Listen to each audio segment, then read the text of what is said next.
24 जुलाई 2024 रात के 12 बज रहे थे जब वह बलिया यूपी बिहार का बॉर्डर एग्जिट और एंट्री पॉइंट पे वहां से ट्रकें गुजर रही थी। वहीं पे दो शख्स एक ट्रक से मदद मांगते हैं, बोलते हैं कि मुझे यहाँ पे छोड़ दीजिए। दोनों ट्रक पे बैठ जाते हैं, फिर गाड़ी आगे बढ़ती है। जैसे ही कुछ दूर चलती है ट्रक पहुंचती है बलिया तिराहे। वहां पे कुछ पुलिस वाले वसूली कर रहे थे।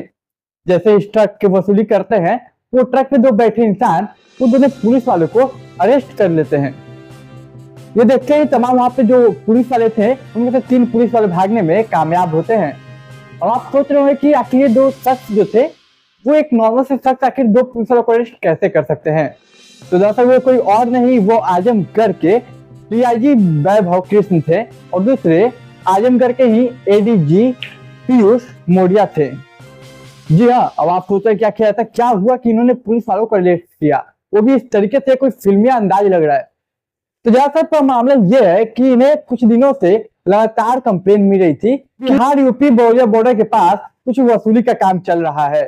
अब ये कंप्लेन जब हद से ज्यादा बढ़ गई तो उन्होंने फैसला लिया कि क्यों ना हम खुद जाकर देखें। वहां पे पहुंचे और देखे वाकई में ये अमाउंट लिए जा रहे थे, वसूली की जा रही थी। वैभव कृष्ण ने अपने बयान में क्लियरली कहा कि एक ट्रक से वो 500 रुपए की वसूली करते थे।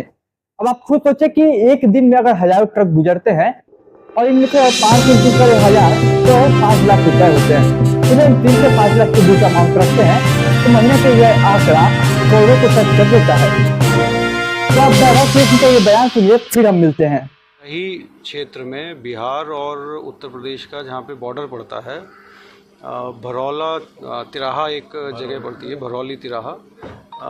वहाँ पे जो वाहन आते हैं, जो ट्रक आते हैं, ये कुछ समय से हम लोगों के पास सूचना मिल रही थी कि वहाँ पे ट्रकों से वसूली की जाती है, पुलिसकर्मी उसमें संलिप्त हैं। उसकी पहले रैकी की गई एडीजी जोन बनारस सर द्वारा और मेरे द्वारा संयुक्त रूप से, और फिर उसे अच्छे से प्लान करके उसमें रेड की गई।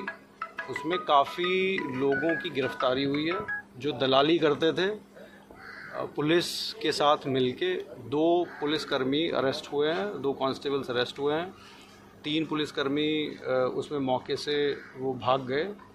और उसी के आगे भरौली तिराहे के आगे जो कोरंटा डी चौकी पड़ती है, वहाँ पे भी हम लोगों ने चेक किया तो वहाँ पे भी अवैध वसूली की जा रही थी। वहाँ से भी मौके से एक सिपाही की अरेस्टिंग हुई है और एक प्राइवेट कर्मी, एक व्यक्ति थाने पे जो काम करता था, वो मौके से भाग गया। कुल मिला के 16 दलालों की गिरफ्तारी हुई है और 2 पुलिसकर्मियों की गिरफ्तारी हुई है।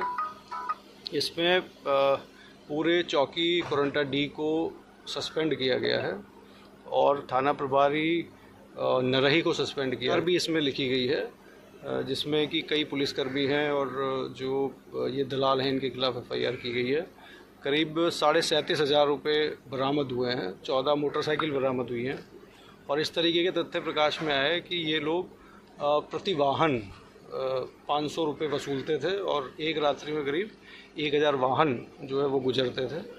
तो इसमें सख्त कार्रवाई शासन के निर्देश के क्रम में, माननीय मुख्यमंत्री जी के निर्देश के क्रम में और पुलिस महानिदेशक महोदय के। तो देखिए, आपने वैभव कृष्ण का बयान तो सुन लिया। अब ऐसे ही आप अपना राय और विचार कमेंट बॉक्स में रखिए और ऐसे ही अपडेट के लिए, ऐसे ही खबरों के लिए आप मेरे चैनल को सब्सक्राइब कीजिए और कहीं और सोशल मीडिया पे देख रहे हैं तो आप मुझे फॉलो कीजिए। तो ऐसे ही अपडेट मैं देता रहूंगा, तब तक के लिए मुझे दीजिए इजाजत।